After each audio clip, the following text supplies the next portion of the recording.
কার কাঁধে চড়ে আমি কবর দেশে যাব, জানি না কার মনা যাতে খোদার রহম পাব, কার কাঁধে চড়ে আমি কবর দেশে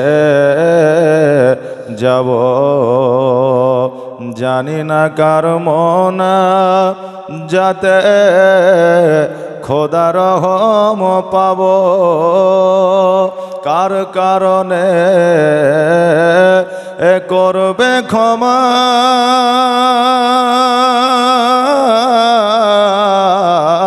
কার কারণে করবে ক্ষমা, আল্লাহ মেহেরবান। কোন জমিনের মাটি আমার হবে গোরস্থান, কোন জমিনের মাটি আমার হবে গোরস্থান, কাদের চোখের জলে আমি পাইব পরিত্রাণ, কোন জমিনের মাটি আমার হবে গোরস্থান। জগতের মধ্যে আমাদেরকে তুমি রাত্রি দিয়েছিলা আরামের জন্য, জগতের মধ্যে দিনের বেলা দিয়েছিলা আমাদের কর্ম করার জন্য। ওগো আল্লাহ, জগতের মধ্যে আমাদের জন্য তোমার ইবাদত দিয়েছিলা, কিন্তু জগতের মধ্যে আমি কিছুই করতে পারি নাই। আল্লাহ বলবে, বান্দারে 24 ঘন্টা দিন ও রাত্রি তোমাকে দিয়েছিলাম, তোমাকে কর্ম দিয়েছিলাম, আর রাত্রি দিয়েছিলাম, ধর্ম দিয়েছিলাম, ইবাদত তোমাকে দিয়েছিলাম, তোমার দ্বারা সব কিছু হইল, আর আমি আল্লাহ তোমাকে বানাইলাম, আর আমার জন্য সময় তোমার কাছে হইল না। কি জবাব দিবেন একবার ভেবে দেখান। বাবারে, আজকে যখন আপনাদের জলসায় আমি আসতেছিলাম, কত বড় মেলা, নারী পুরুষ একসঙ্গে ঘরে, আহারে তাদের ব্যাপারে আমি বলতে চাই না, কেননা আপনার এলাকায় যেমন আছে আমার এলাকাতেও তেমনই আছে বাবা, আলাদা আলাদা কিছু নাই। তবে আমি বলতে চাই, রাস্তার পাশে একটা কবরস্থান আছে না? নাই? আপনাদের রাস্তার পাশে একটা কবরস্থান আছে, বলে ওই কবরে আমাদের যাইতে হবে কি হবে না? যে জায়গা আমাদের শেষ ঠিকানা, আসল বাড়ি আমাদের কবর বাড়ি, ওই জায়গাতে আমাদের যাইতে হবে। আর যারা আমাদের আগে চলে গেছে তাদেরকে মোদের সম্মান করতে হবে, না হবে না? ওই কবরের কবরস্থানের পাশে কেউ বাবা বসে বিড়ি টানছে, কেউ বাবা বসে ফ্রি ফায়ার খেলছে, কেউ বসে আপনার গালিগালাজ করছে, কেউ বসে অন্যায় কাজ করতে আছে। আমি বলবো যুবকরা, এই আল্লাহর বান্দারা, তোমরা শুনে নাও, ওই জায়গাটায় তোমাকেও যেতে হবে। আজকে যদি ওই জায়গাটা তুমি সম্মান করতে না পারো, আগামীকালকে তোমাকে ওই জায়গায় যখন দাফন করে দেওয়া হবে, তোমাকেও কেউ সম্মান করবে না। আমার নবী বলে দিয়েছে, কবর যদি তুমি দেখতে পাও, ওই কবরে সালাম দিয়ে দাও, আসসালামু আলাইকা ইয়া আহলাল কবর। ওই কবরকে তুমি যখন সালাম দেবে, কবর দেখে তোমার কবরকে মনে পড়বে, আর কবর দেখে তোমার যদি কবরকে মনে পড়ে যায়, তোমার দ্বারা সাগিরা কাবিরা গুনাহ হবে না। এই জন্য নবীজি বলেছে, প্রতিনিয়ত তুমি 70 বার করে কবরকে স্মরণ করো, কারণ কবরকে স্মরণ করিলে আমার আল্লাহ তাবারক তাআলা কিয়ামতের দিনে ওই বান্দাকে শহীদের দরওয়াজা দান করবে। জোরে বলেন সুবহানাল্লাহ।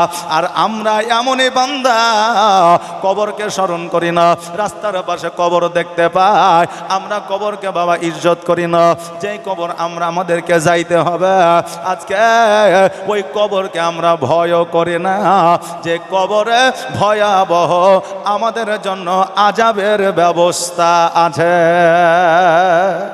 না কবরে আযাব নাই বাবা? আছে না নাই? কবরে আযাব এমনই ভয়াবহ, আপনাকে যখন কবরে শুয়ে দেওয়া হবে, আপনি যদি ভালো কাজ করেন আল্লাহ তাবারাক তাআলা আপনাকে ভালো জায়গায় রাখবে। আর যদি জগতের মধ্যে আপনি খারাপ কাজ করে, নেকের কাজ যদি না কইরা যান, গুনার কাজ যদি আপনি বেশি করে, ডান দিকের মাটি বাম দিকের মাটি ওই কবর আপনাকে চাপ দেবে, আপনার হাড় হাড্ডিগুলা আটার মতো পিসাই করে দেবে, সহ্য করতে পারবেন না। বড় বড় সাপ বিচ্ছু এসে আপনাকে ছবল দেবে, আপনার শরীরটাকে ঝাঁঝরা করে দেবে।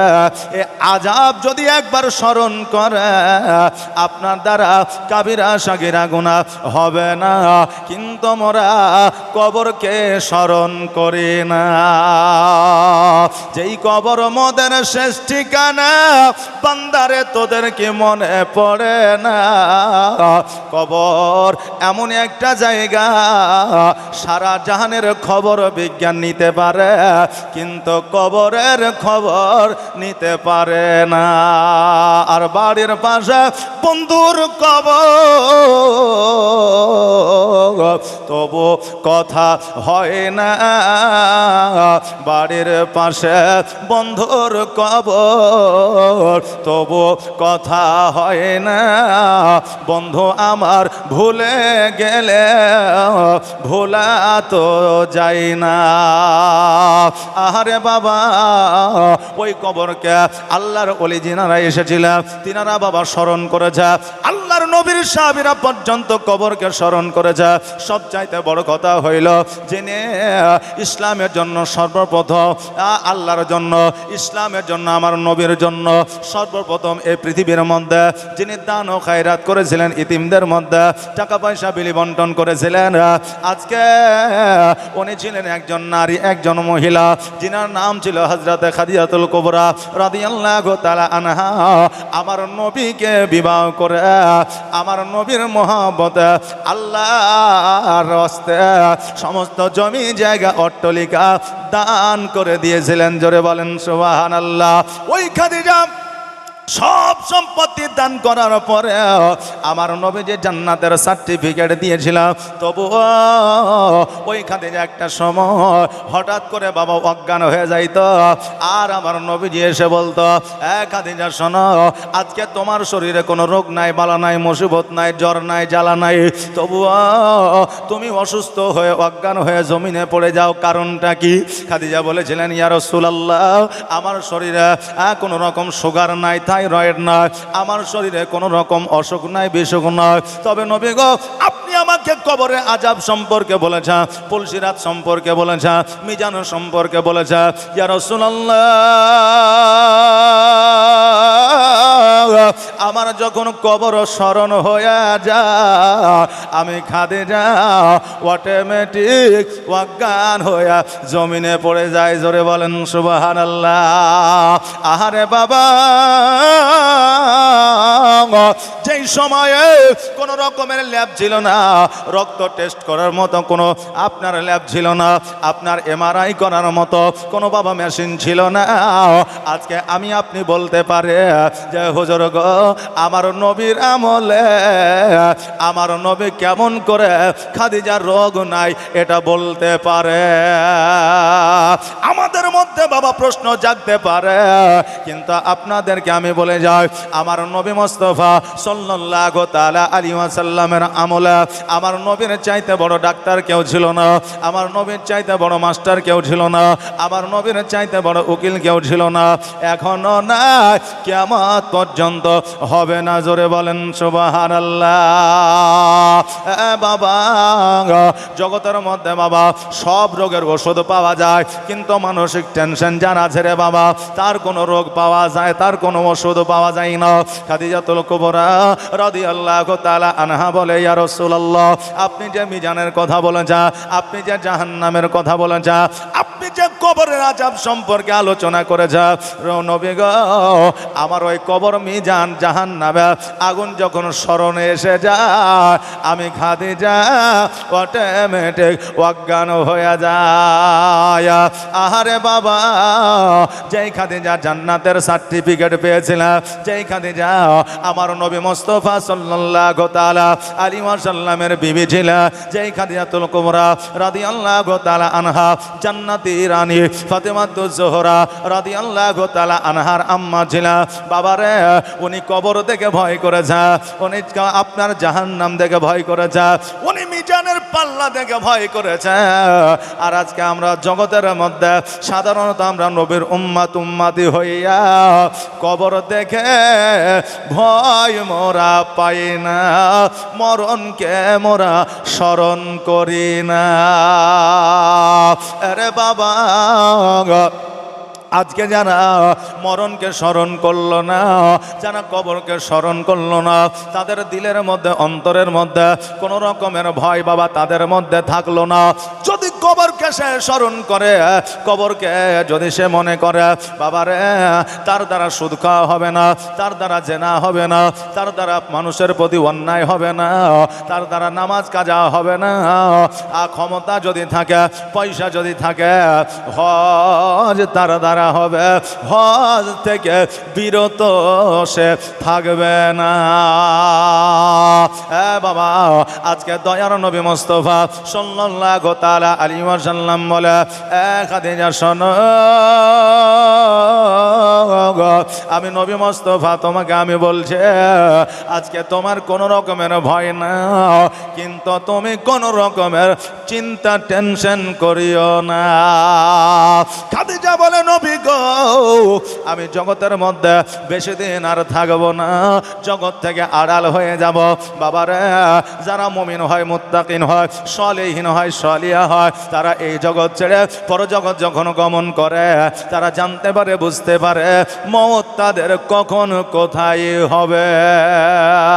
আল্লাহ তাবারাক তাআলা বলেছে, আল্লাহু ওয়ালিউল্লাযিনা আমানু ইন কুনতুম মুমিনা, আল্লাহ বলে যারা মুমিন হয়, মুত্তাকিন হয়, সালেহীন হয়, সালিহা হয়, তাদের এই জগতে পরের জগতে কোনো বাধা বিপদ আসে না। জোরে বলেন সুবহানাল্লাহ।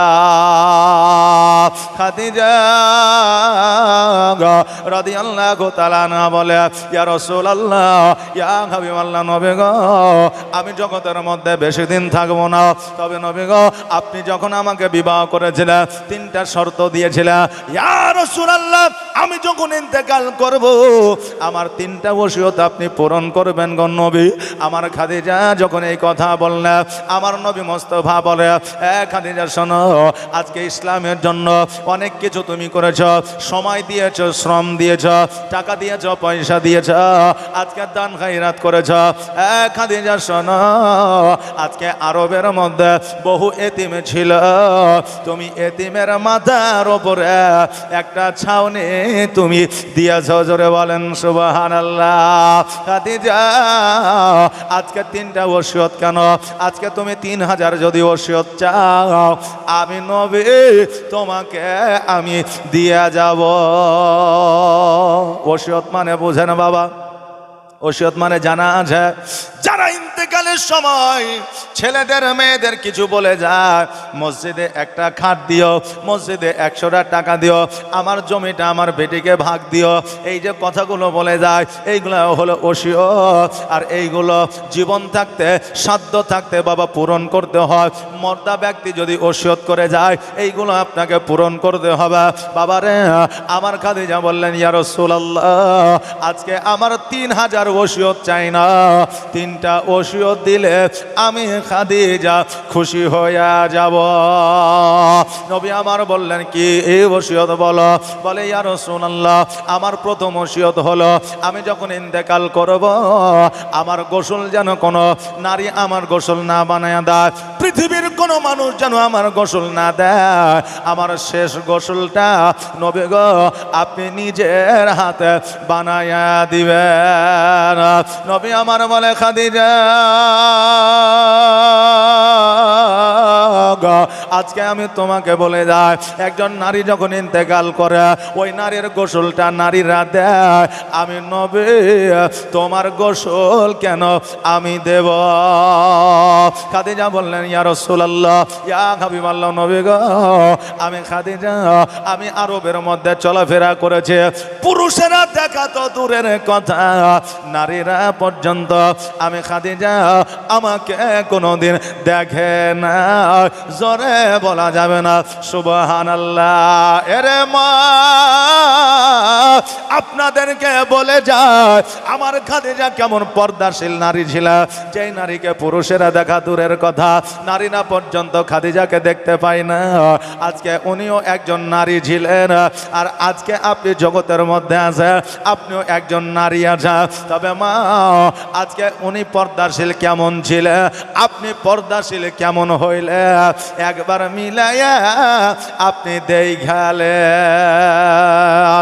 খাদিজা যখন এই কথা বললেন গো, আমার নবীজি বললেন খাদিজা আজকে নারীরাও কেন গোসল দেবে না? খাদিজা বললেন ইয়া রাসূলুল্লাহ, নারীরা যখন আমার গোসল দেবে আমাকে তারা দেখবে, ইয়া রাসূলুল্লাহ আমার সম্পর্কে তাদের স্বামীর কাছে হয়তো আলোচনা করবে, তাদের সন্তানের কাছে হয়তো আলোচনা করবে। নবী গো, এই জন্য জগতের কোনো মানুষ আমাকে যেন গোসল না দেয়, আমার শেষ গোসলটা আপনি নিজের হাতে বানায়া দিবেন।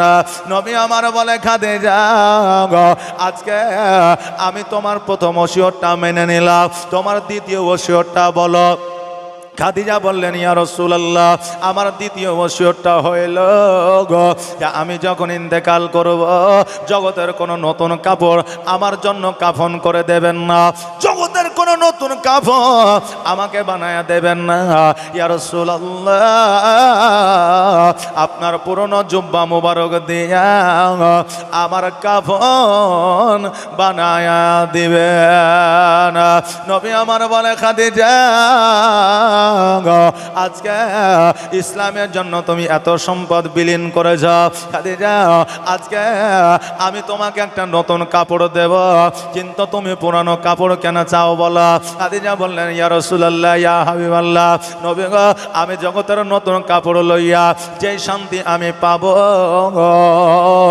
আপনার পুরানো জুব্বা দিয়া যদি আমার কাপড় বানাইয়া দেন তবে নবী গো আমি কোটি কোটি গুণ বেশি আমি খাদিজা শান্তি পাব।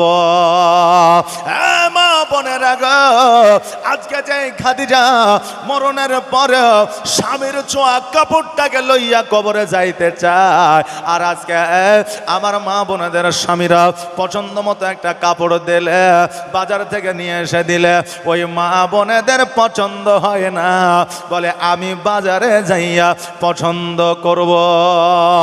মা, আজকে জগতের মধ্যে স্বামীর গুরুত্বটা তুমি বোঝো, যেই গুরুত্বটা শরীয়ত দিতে বলেছে, যেই গুরুত্বটা আমার নবী দিতে বলেছে, ওই গুরুত্বটা আজকে তোমার স্বামীকে যদি না দাও, তোমার স্বামী তোমাকে রেখে যদি কবরে চলে যায়, তোমার কোনো অস্তিত্ব থাকবে না, তোমার কোনো সুনাম থাকবে না।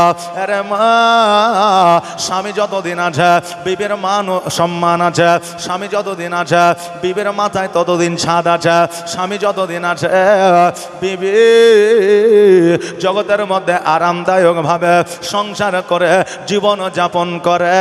এই জন্য স্বামীর গুরুত্ব, স্বামীর সেবা তোমাকে দিতে হবে। আজকে স্বামীর সেবা না করে আল্লাহর ইবাদত বন্দেগি করে যদি জগৎ থেকে বিদায় নিয়ে কবরে চলে যাও, আর তোমার স্বামী যদি তোমার প্রতি নারাজ থাকে, তোমার হাজারো ইবাদত আল্লাহর দরবারে কবুল হবে না। এই জন্য স্বামীর সেবা মাগো তোমার জন্য জরুরি। জোরে বলেন সুবহানাল্লাহ। বাবা যে ভাইরা, আমার দয়ার নবী মুস্তাফা সাল্লাল্লাহু তাআলা আলাইহি ওয়াসাল্লাম বলে খাদিজা যাও যাও, আমি তোমার দ্বিতীয় ওসিয়ত পূরণ করব, আমার জুব্বা মুবারক দিয়া তোমার কাফন বানায়া দেব। তোমার তৃতীয় ওসিয়তটা বলো। খাদিজা বলে ইয়া রাসূলুল্লাহ, ইয়া হাবিবাল্লাহ, নবী গো আমাকে যখন কবরে নামাবে, জগতের কোনো মানুষ যেন কবরে না নামা, নবী গো আপনি আমাকে কবরে নামায়া দিবেন। নবীজি বলে খাদিজা আমি তোমাকে কবরে নামাবো, কারণটা কি বলো? খাদিজা বললেন ইয়া রাসূলুল্লাহ, ইয়া হাবিবাল্লাহ, আল্লাহ নবী গো, আপনি আমাকে কবরে নামাইবা, আপনার পায়ের ছোঁয়া যখন আমার কবরে পড়বে, আমার কবরে আল্লাহ হয়তো জান্নাতের বিছানা বিছায়া দিবে। আল্লাহর নবী নূরে নবী গো, আপনি নবী আমার আজীবনের জীবন, আপনি আমার জীবন সাথী, অন্ধকার কবরের বাতি আপনি আমার জীবন সাথী, অন্ধকার কবরের বাতি আপনি নবী আমার নির্জনের একজন। আল্লাহর নবী নূরে নবী গো, আপনি নবী আমার জীবনের জীবন।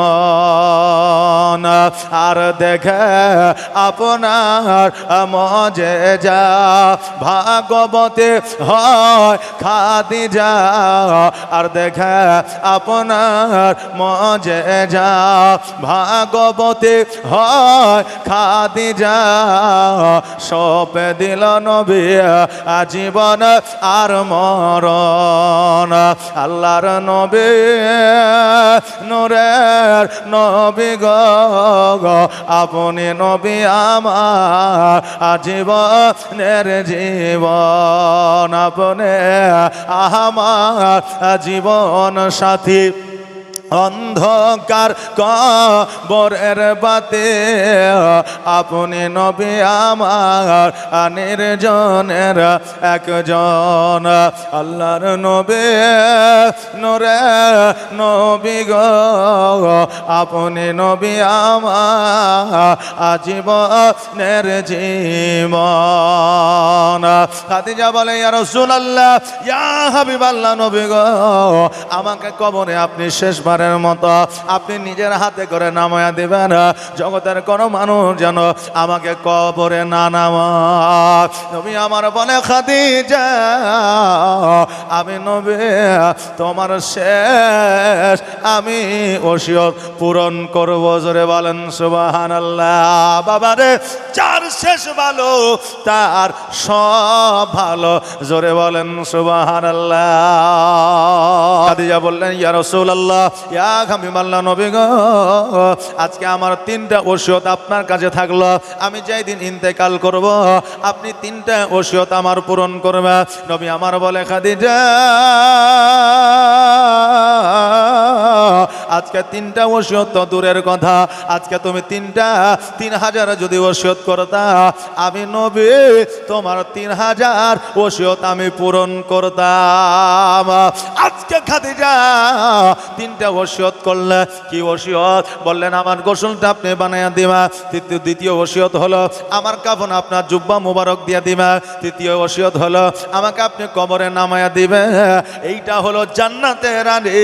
হ্যাঁ বাবা খাদিজা, হযরত খাদিজাতুল কুবরা রাদিয়াল্লাহু তাআলা আনহার ওসিয়ত। আর আজকে আমাদের জগতের মা বোনদের ওসিয়ত হইল যে আমি যদি মারা যাই, আমার কানেরটা আমার বেটিকে দিবি, আমার নাকেরটা আমার বৌমাকে দিবি, আমার পোশাকটা আমার ছোট ছেলেকে দিবি, বাড়ির সামনে যে জমিটা আছে ওইটা আমার বড় বেটাকে দিবি। এইগুলা আমাদের এখন ওসিয়ত নাকি বলে, কিন্তু আখিরাতে কি হবে ওইটা নিয়ে আমাদের চিন্তা ভাবনা নাই। যতই জগতে বাড়ি গাড়ি করো না কেন, এই বাড়ি গাড়ি ছাড়িয়া একদিন চলে যেতে হবে ওই অন্ধকার কবরে, যেই দিন গাড়িটা তোমার নিজের নামেও থাকবে না। বাবজি ভাইরা, আমার মায়েরা, এই জন্য এমন ওষুধ সন্তানদেরকে কইরা যাও যেটা আখেরাতে কাজে লাগবে।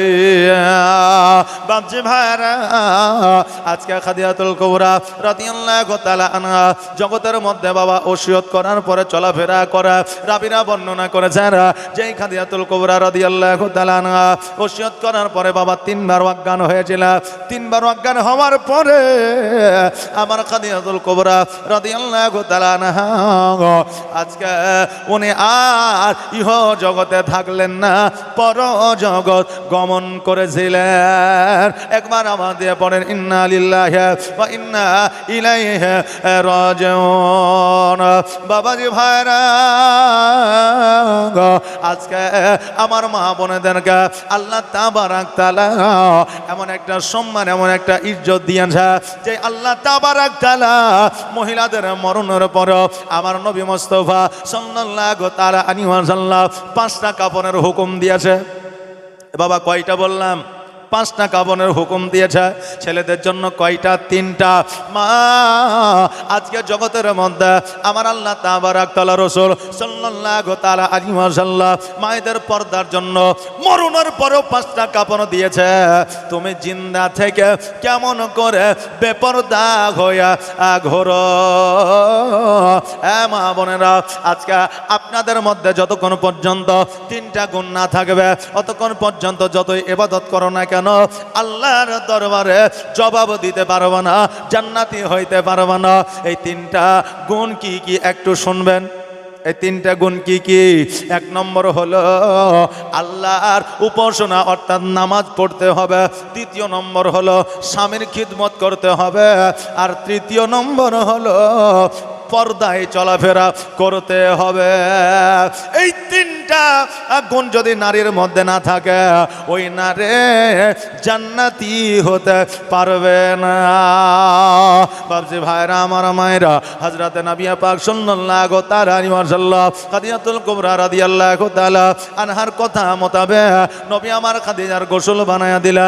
গোসল বানায়া দেওয়ার পরে আমার নবী যে নিজের জুব্বা মুবারক দিয়া খাদিজার যেন কাফন বানায়া দিলা। কাফন বানায়া দেওয়ার পরে আমার নবী মুস্তাফা সাল্লাল্লাহু তাআলা আলাইহি ওয়াসাল্লাম ওই খাদিজাকে কবরে নামায়া দিলেন। দয়ার নবীজি আল্লাহর দরবারে হাত দুখানা উত্তোলন করে বলে, আল্লাহ গো, আজকে খাদিজা ইসলামের জন্য সময় দিয়েছে, শ্রম দিয়েছে, টাকা পয়সা দান করেছে, অট্টালিকা দান করেছে। ইয়া আল্লাহ, আজকে খাদিজার কবরে তুমি জান্নাতি বিছানা বিছিয়ে দাও। আল্লাহ বলে, হাবিবে গো, আপনার দোয়া আমি আল্লাহ কখনো ফিরায় দিই না, আজকেও ফিরায় দিব না, কিয়ামত পর্যন্ত ফিরায় দিব না। আল্লাহ বলে, হাবিব, আমি খাদিজার কবরে জান্নাতি বিছানা বিছায়া দিব। জোরে বলা যাবে না সুবহানাল্লাহ। নবী মুস্তাফা সাল্লাল্লাহু তাআলা আলাইহি ওয়াসাল্লাম বাবা খাদিজাকে দাফন করে ওই খাদিজার কবরে 1 দিন নয়, 2 দিন নয়, 3 দিন নয়, 7 দিন পর্যন্ত ওই খাদিজার কবরের কাছে ছিলেন। বাবা, আমার নবীজি খাদিজাকে কত ভালোবাসতেন, আর আমার খাদিজাতুল কুবরা রাদিয়াল্লাহু তাআলা আনহা আমার নবীজিকে কত ভালোবাসা দিয়েছিলেন যে আমার নবীজি খাদিজাকে দাফন করার পরে 7 দিন কবরের কাছে থেকে কোথাও যায় না। আহারে, আর আজকে আমরা জগতের মধ্যে স্বামী আর স্ত্রী মুখে মুখে শুধু বলি ভালোবাসি ভালোবাসি। বিবি মারা গেলে 1 মাস পরে স্বামী বউ নিয়ে বাড়িতে আসে, আর স্বামী মারা গেলে বিবি অন্যের সংসারে ভেসে যায়। আজকে স্বামী মারা গেলে আর স্ত্রী মারা গেলে বিয়ের প্রয়োজন থাকলে বাবা বিবাহ করতে হবে। গুনাহ করা যাবে না, জেনা করা যাবে না। তবে বাবা কিছু নিয়ম আছে ইসলামের মধ্যে, ওই নিয়মগুলো পূরণ করে তারপরে আপনাকে বিবাহ করতে হবে। আমরা বর্তমানে ভালোবাসি কথাটা মুখে বলে, অন্তরেতে মোদের ভালোবাসা নাই। আরে কত ভালোবাসতেন নবীজি আমার খাদিজাকে। ইন্তেকালের পরে দাফন করে দেওয়ার পরেও 7 দিন পর্যন্ত কবরের কাছে ছিলেন। আর আজকে আমরা যতক্ষণ পর্যন্ত দাফন করতে বাকি আমরা চলে আসি বিরাদার। এই তারপরে আপনার বিবির কবর জিয়ারতটাও করতে আমরা যাই না। আমরা কোনো রকমভাবে স্মরণেও আমরা রাখি না, তবে অনেকেই রাখে। কিন্তু এমন আমাদের চলাফেরা দেখে মনে হয় যে এদের খুব মহব্বত আছে, বুঝলেন না। একজনের বিবি মারা গেছে, অর্থাৎ স্ত্রী মারা গেছে, পরের দিন যাওয়ার পরে ওর স্ত্রীর কবরে হাওয়া করছে। বুঝলেন? তো এখন গ্রামের মানুষ মনে করছে আহারে ওর স্ত্রীকে কত ভালোবাসে যে ওর স্ত্রী কবরে হাওয়া করছে, তাই লোকটাকে ধরে নিয়ে আসি, না হলে তো পাগল হয়ে যাবে।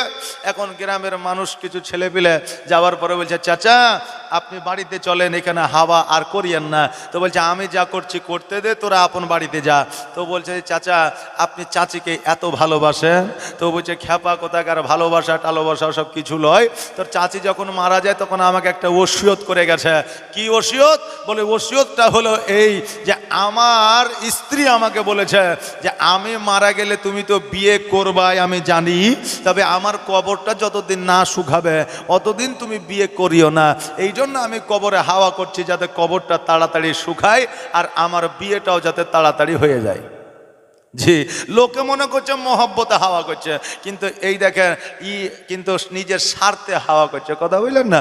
মহব্বত আমাদের এইরকম। আর বিবিরা বর্তমানে স্বামীদের এমন ভালোবাসা দিছে যে একটু আড়াল হইলে জোরে করে লিশ্বাস পেয়েছে, শান্তি পাইলাম। মানে বাড়ি থেকে বাইরে হয়ে গেলে বলছে শান্তি পাইলাম, আর বাড়িতে থাকলে বলছে যে এমন একটা জায়গাতে ছিলাম রে ভাই, না পাচ্ছি ভালো নিশ্বাস আর না পাচ্ছি এনার্জি। বেরাদার, বিবিদের এমন আপনার ব্যবহার হবে না যেই ব্যবহারে স্বামীরা আপনার সঠিকভাবে জীবনযাপন করবে না। এরকম যদি হয় ওই বিবিদের কিয়ামতের দিন জবাব দিতে হবে। আর বিবিদের প্রতি স্বামীদের ভালোবাসা থাকবে না। একজনের বিবি হঠাৎ করে অজ্ঞান হয়ে গেছে, তাকে ডাক্তারখানা নিয়ে গেছে।